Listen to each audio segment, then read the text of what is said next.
और साथ ही साथ ये आप लोग के हम रिपोर्ट बता दी कि गोलू राजा अब खतरा से बाहर बाड़े। जी हाँ, जितना भी उनकर प्रशंसक बाड़े, भोजपुरी समाज के लोग बा, सब कोई उनका खातिर दुआ और प्रार्थना करत रहे। तो आप लोग के दुआ प्रार्थना जो कि गोलू राजा के लाग चुकल बा। जी हाँ भैया, ऑपरेशन उनकर सक्सेसफुल हो चुकल बा।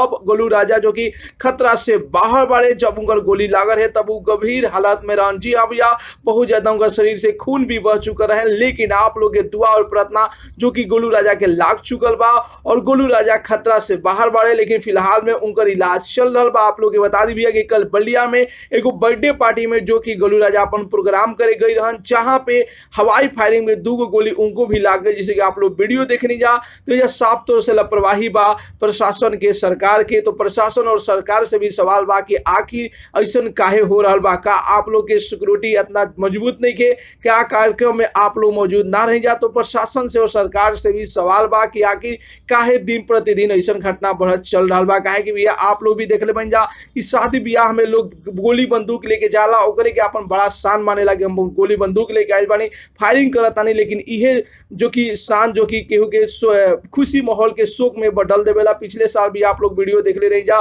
कि 2 नचनियन के गोली लागल है, जहाँ पे तो ये एन मौका पर ही मौत हो चुका है। तो इस शान के आप लोग छोड़ दी जा, शादी ब्याह में आप लोग नाची जा, खुशी से झूमी जा, गोली बंदूक मत छोड़ी जा, जो कि बहुत ही सरासर गलत बात बा। लोग ले जाला गोली बंदूक अपन शान खातिर हम गोली बंदूक ले बानी, तो बड़ा ही हमारे लोग इज्जत दी। ती बहुत ही गलत काम बा, जिसे कि आप लोग प्रूफ के तौर पर वीडियो देख लीजिए। तो फिलहाल में यही रिपोर्ट बा कि गोलू राजा जो कि खतरा से बाहर बाड़े, अब उनको भी फिलहाल में इलाज चल रहा बा। तो भगवान से यह दुआ करम जा कि पूर्ण रूप से स्वस्थ होकर गोलू राजा एक बार फिर से हमने के बीच में आवो, हमने के एंटरटेन कराओ। तो भैया आप लोग भी अपन राय कमेंट बॉक्स में रख सकता नहीं जा, और साथ ही साथ वीडियो के ज्यादा से ज्यादा लाइक करी जा, ज्यादा से ज्यादा शेयर करी जा। और भोजपुरी जगत के हर छोट बड़ न्यूज जाने खातिर अपन भाषा वाला चैनल भोजपुरी